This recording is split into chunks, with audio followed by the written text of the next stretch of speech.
Hello dear students, myself doctor Ajay Singh और मैं आज आप लोगों के साथ इकोलॉजी का एक बहुत इंपॉर्टेंट टॉपिक डिस्कस करने जा रहा हूँ। The topic is biotic interaction. जैसा कि हम लोग जानते हैं, इकोलॉजी के अंदर हम लोग डिफरेंट लिविंग ऑर्गेनिज्म और नॉन लिविंग ऑर्गेनिजम्स के इंटरेक्शन को डिस्कस करते हैं।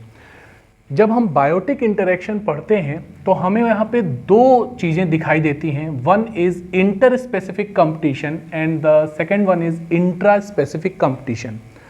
जब दो डिफरेंट स्पीसीज़ आपस में इंटरेक्ट करती हैं तो हम उसे इंटर स्पेसिफिक कंपटीशन कहते हैं, और जब सेम स्पीसीज़ के मेंबर आपस में इंटरेक्शन करते हैं तो that comes under the intra specific competition.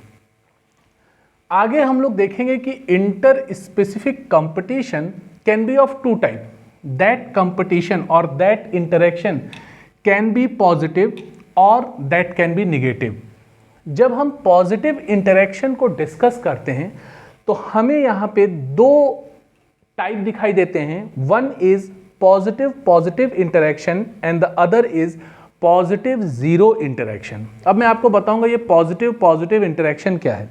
देखिए, जब दो इंटरेक्टिंग स्पीसीज दोनों स्पीसीज को बेनिफिट होता है उस टाइप के इंटरेक्शन को हम पॉजिटिव इंटरेक्शन कहते हैं, और that interaction is called mutualistic association और म्यूचुअलिज्म। यानी कि अगर दो डिफरेंट स्पीसीज आपस में इंटरेक्ट कर रही हैं या compete कर रही हैं तो दोनों स्पीसीज उसमें उनको दोनों स्पीसीज को बेनिफिट मिलेगा। और म्यूचुअलिस्टिक एसोसिएशन भी दो टाइप के हो सकते हैं। One is obligate mutualistic association and the second one is facultative mutualistic association. Obligate mutualistic association में हम एग्जांपल पढ़ते हैं लाइकेन का। जैसा कि हम सभी जानते हैं, lichen is the mutualistic association of algal and fungal partners. जब ऑब्लिगेट म्यूचुअलिस्टिक एसोसिएशन की हम बात करते हैं तो हम ये देखते हैं कि ये दोनों पार्टनर अलग नहीं हो सकते हैं। अगर ये दोनों पार्टनर अलग होंगे तो फिर लाइकेन का एसोसिएशन खत्म हो जाएगा। तो that comes under the obligate mutualistic association. ये म्यूचुअलिज्म में क्यों है? क्योंकि आपको पता है कि इसमें फंगल पार्टनर और एल्गल पार्टनर दोनों ही बेनिफिटेड होते हैं। जो सेकेंड म्यूचुअलिस्टिक एसोसिएशन होता है वो फैकल्टेटिव म्यूचुअलिस्टिक एसोसिएशन है। इसमें जैसे कि हम लोग हर्मिट क्रैब या सी एनमोन का एग्जांपल देखते हैं कि वो दोनों ही जो इंटरेक्टिंग एनिमल्स हैं, इंटरेक्टिंग स्पीसीज हैं, एक दूसरे से अलग होकर भी, सेपरेट होकर भी रह सकती हैं, और वो दोनों ही एक दूसरे को बेनिफिट पहुंचा रही होती हैं, इसलिए वो म्यूचुअलिस्टिक एसोसिएशन है। और चूंकि वो दोनों अलग भी हो सकती हैं, that comes under the facultative mutualistic association. तो ये था हमारा पॉजिटिव इंटरेक्शन। जब हम पॉजिटिव जीरो इंटरेक्शन की तरफ आगे बढ़ते हैं तो ये एसोसिएशन कहलाता है कमेंसलिज्म। और कमेंसलिज्म का मतलब होता है कि इंटरैक्ट करने वाली एक स्पीसीज को तो बेनिफिट मिल रहा होता है, दैट इज पॉजिटिव, जबकि जो दूसरी स्पीसीज है उसको ना बेनिफिट हो रहा होता है ना कोई हार्म हो रहा होता है। इसलिए यहाँ पे जीरो का साइन दिखाया गया है, that comes the positive zero interaction. और इसका एग्जाम्पल में कमेंसलिज्म के एग्जाम्पल का परफेक्ट एग्जाम्पल होते हैं epiphytes.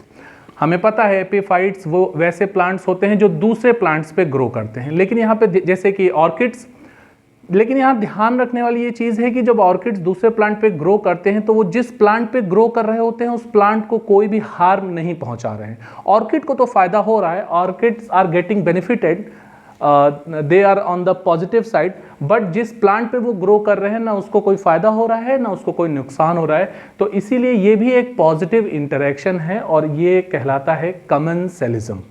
Okay, inter specific competition में जब हम निगेटिव इंटरेक्शन की तरफ चलते हैं तो हमें तीन टाइप के इंटरेक्शन देखने को मिलते हैं। The first one is positive negative interaction. Positive negative interaction से आपको ये तो समझ में आ गया होगा कि इन दो स्पीसीज जो आपस में compete करने वाली हैं उसमें से एक स्पीसीज को बेनिफिट होने वाला है और दूसरी स्पीसीज को लॉस्ट फेस करना पड़ सकता है या वो हार्म उनको हो सकता है। जब हम पॉजिटिव नेगेटिव इंटरेक्शन को पढ़ते हैं तो हमें दो परफेक्ट एग्जाम्पल मिलते हैं, एक पैरासिटिज्म और दूसरा प्रिडेशन। जैसा कि आप जानते हो, होस्ट पैरासाइट के रिलेशनशिप में जो पैरासाइट जब होस्ट पे जाती है तो पैरासाइट तो होस्ट से फ़ायदा ले रही होती है, पैरासाइट बेनिफिट उसको मिलता है, वो चाहे होस्ट का न्यूट्रिएंट ले रहे होते हैं या उसके कोई भी चीज़ जो उसको फ़ायदेमंद है वो पैरासाइट होस्ट से ले रही होती है, और जबकि होस्ट का नुकसान हो रहा होता है। तो पैरासाइट तो पॉजिटिव साइड में हो गई, जबकि होस्ट निगेटिव साइड में हो जाएगा। जब होस्ट और पैरासाइट के हम इंटरेक्शन को पढ़ते हैं, उसी तरीके से हम प्रे प्रेडेटर का रिलेशनशिप भी पढ़ते हैं। प्रे प्रेडेटर में भी हम देखते हैं कि जो प्रेडेटर है वो प्रे को किल करता है, जिससे कि प्रेडेटर को तो खाना मिल रहा होता है और प्रे को अपनी लाइफ देनी पड़ती है। तो यानी जो प्रेडेटर है वो पॉजिटिव साइड है और जो प्रे है वो निगेटिव साइड है। तो हम ये देख रहे हैं कि पॉजिटिव निगेटिव इंटरेक्शन में होस्ट पैरासिटिक एसोसिएशन और प्रे प्रेडेटर रिलेशनशिप, ये दोनों ही आते हैं। अक्सर ये पूछा जाता है कि होस्ट पैरासाइट और प्रे प्रेडेटर रिलेशनशिप में क्या डिफरेंस है। देखिए यहाँ पे आपको कुछ डिफरेंसेस हैं जो दिमाग में रखने हैं। जैसे कि होस्ट पैरासाइट के केस में जनरली ये जरूरी नहीं है कि जो पैरासाइट है वो होस्ट को किल करे, लेकिन प्रे प्रेडेटर के रिलेशनशिप में हम मैक्सिमम टाइप देखते हैं कि जो प्रेडेटर होता है वो प्रे को किल करता है। दूसरे डिफरेंसेस को हम बात करें तो हम ये देखते हैं कि होस्ट पैरासाइट के केस में जो पैरासाइट का बॉडी साइज होता है वो अपने होस्ट से जनरली छोटा होता है, स्मॉलर बॉडी साइज, जबकि प्रे प्रेडेटर रिलेशनशिप में हम देखते हैं कि जो प्रेडेटर होता है उसका बॉडी साइज बड़ा होता है अपने प्रे से, तभी वो उसको किल कर पाता है जनरली। ऐसे बहुत से और डिफरेंसेस हैं, जैसे कि हम देखते हैं कि होस्ट पैरासाइट के इंटरेक्शन में जो पैरासाइट होता है उसका रिप्रोडक्टिव पोटेंशियल हाई होता है, जबकि प्रे प्रेडेटर के केस में हमको प्रेडेटर का रिप्रोडक्टिव पोटेंशियल हाई देखने को नहीं मिलता है। आगे जब हम चलते हैं तो नेक्स्ट हमें जो इंटरेक्शन देखने को मिलता है वो होता है negative negative interaction. Negative negative interaction का मतलब है कि जहां पे दोनों ही स्पीसीज लॉस फेस कर रही होती हैं। अब देखिए, दोनों स्पीसीज जब लॉस फेस कर रही होती हैं तो वो भी दो टाइप के इंटरेक्शन हो सकते हैं, एक एक्सप्लॉयटेटिव इंटरेक्शन और दूसरा इंटरफेरेंस। देखिए, एक्सप्लॉयटेटिव इंटरेक्शन और इंटरफेरेंस में बस इतना सा डिफरेंस है जो आपको याद रखना है कि एक्सप्लॉयटेटिव इंटरेक्शन के दौरान दो स्पीसीज किसी रिसोर्स के लिए डायरेक्ट इंटरेक्ट कर रही होती हैं।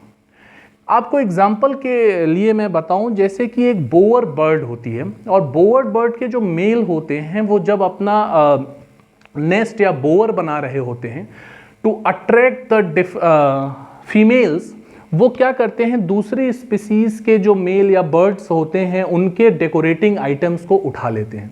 तो वो डायरेक्टली इंटरैक्ट कर रहे हैं और दूसरी स्पीसीज को नुकसान पहुंचा रहे हैं। तो एक्सप्लॉयटेटिव एग्जाम्पल, एक्सप्लॉयटेटिव में आपको बस ये याद रखना है कि यहाँ पे दो स्पीसीज आपस में डायरेक्टली किसी रिसोर्स के लिए फाइट कर रही होती हैं या इंटरैक्ट कर रही होती हैं। ऑल्दो चूंकि एक ही रिसोर्स के लिए फाइट हो रहा है तो दोनों स्पीसीज को लॉस कहीं ना कहीं फेस करना पड़ता है। इंटरफेरेंस में भी सेम रिसोर्स के लिए ही फाइटिंग या कंपटीशन होता है, बट ये जो कंपटीशन होता है ये डायरेक्ट नहीं होता है। एग्जाम्पल के तौर पे अगर कोई दो प्लांट स्पीसीज किसी एक रिसोर्स, एक हैबिटेट में पाई जा रही हैं, तो वो दोनों ही एक रिसोर्स के लिए एक यूटिलाइज के लिए इंटरैक्ट कर, एक ही रिसोर्स के लिए आपस में इंटरैक्ट कर रही हैं, लेकिन वो इंटरैक्शन डायरेक्ट नहीं होता है। जो स्पीसीज उस रिसोर्स को एग्रेसिवली यूटिलाइज कर लेगी उसको ज़्यादा बेनिफिट मिलेगा, और जो स्पीसीज उस रिसोर्स को कम यूटिलाइज कर पाएगी उसको बेनिफिट कम मिलेगा। इसका एक और एग्जाम्पल मैं आपको बताऊं, जैसे कि डायर्नल एनिमल्स और नॉक्टर्नल एनिमल्स।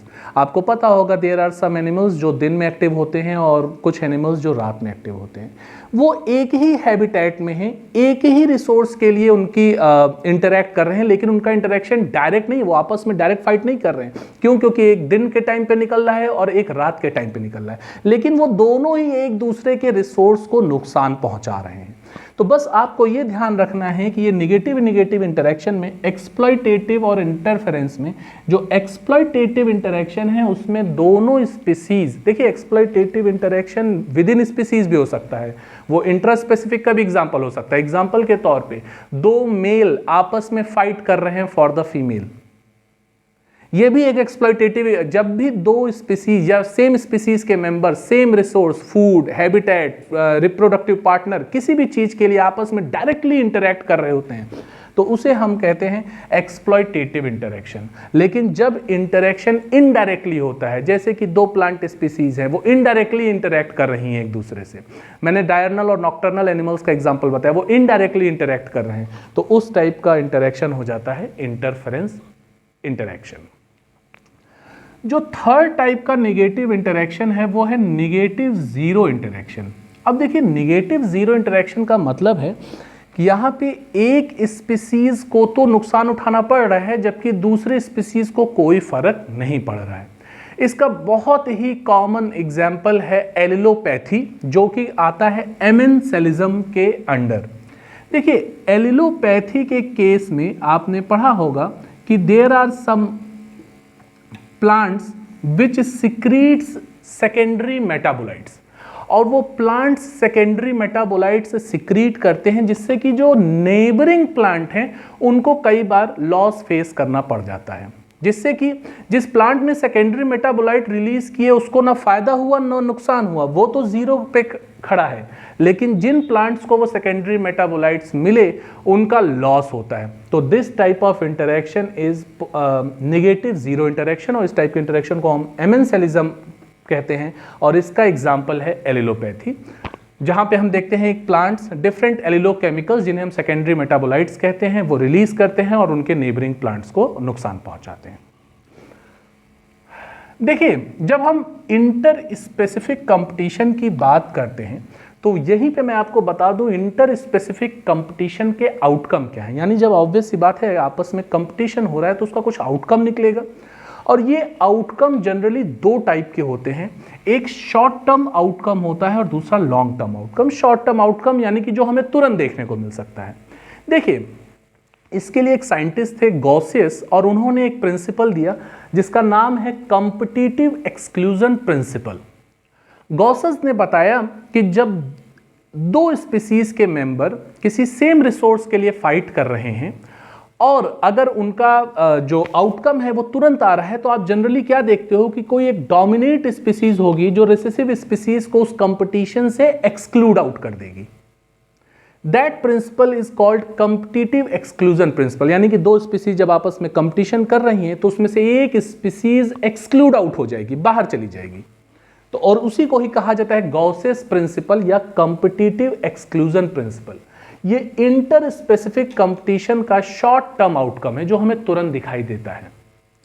जब हम इंटर स्पेसिफिक कंपटीशन के लॉन्ग टर्म आउटकम पे जाते हैं, यानी कि मान लीजिए दो स्पीसीज आपस में इंटरैक्ट कर रही हैं और उनमें से कोई भी स्पीसीज एक्सक्लूड आउट नहीं हो रही है, बाहर नहीं जा रही है। जैसा कि आपको याद होगा, डार्विन ने अपने फिंचेस के जब एक्सपेरिमेंट्स किए थे उसमें उन्होंने बताया था, और वहां पे उन्होंने नाम लिया था कैरेक्टर डिस्प्लेसमेंट का। जब दो स्पीसीज आपस में बहुत लंबे टाइम तक, ये देखिए ये long term outcome, it is a evolutionary process, ये आपको 1-2 साल में या 1-2 घंटे में दिखने वाली प्रोसेस नहीं है। जैसा कि डार्विन ने अपने फिंचेस के केस में बताया था कि जो फिंचेस थे उनके क्या हो गया, कैरेक्टर डिस्प्लेस हो गए, उनके बीक साइज चेंज हो गए, उनके बीक शेप चेंज हो गए। क्यों? क्योंकि सबको एक ही हैबिटेट में रहना है, और अगर सब सेम रिसोर्स पे डिपेंड रहेंगे तो ऑब्वियस सी बात है रिसोर्स खत्म हो जाएंगे। तो उन्होंने क्या किया, कुछ फिंचेस ने लीफ खाना स्टार्ट कर दिया, कुछ फिंचेस ने फ्रूट खाना स्टार्ट कर दिया, किसी की बीक शेप चेंज हो गई, किसी की बीक साइज चेंज हो गई। यानी दो स्पीसीज आपस में इंटरैक्ट तो कर रही थी लेकिन वो एक्सक्लूड आउट नहीं हुई, उन्होंने अपने कैरेक्टर को चेंज कर दिया साथ में रहने के लिए, और दैट प्रिंसिपल इज कॉल्ड या that theory is called character displacement theory. आपको बस ये याद रखना है, character displacement is an evolutionary process, it is not a short term outcome. Okay, जब हम लास्ट डिस्कशन करते हैं इंट्रा स्पेसिफिक कंपटीशन का, देखिए इंट्रा स्पेसिफिक कंपटीशन हमेशा नेगेटिव होगा। क्यों? क्योंकि ये कंपटीशन हो रहा है विद इन द स्पीसीज, और जब एक स्पीसीज के मेंबर्स आपस में कंपीट कर रहे हैं तो ऑब्वियस सी बात है वो सेम रिसोर्स के लिए फाइट कर रहे होंगे, सेम हैबिटेट के लिए फाइट कर रहे होंगे, सेम रिप्रोडक्टिव पार्टनर के लिए फाइट कर रहे होंगे, और उस केस में हमेशा दोनों स्पीसीज को, दोनों ही मेंबर्स को एक स्पीसीज के लॉस फेस करना पड़ता है। इसलिए intra specific competition will be always a negative interaction। I hope आप लोगों को बायोटिक इंटरेक्शन का ये टॉपिक समझ में आया होगा। अगर आपको ये वीडियो पसंद आया है तो हमें प्लीज़ कमेंट में बताएं और अपने कलीग्स के साथ शेयर करें। Thank you.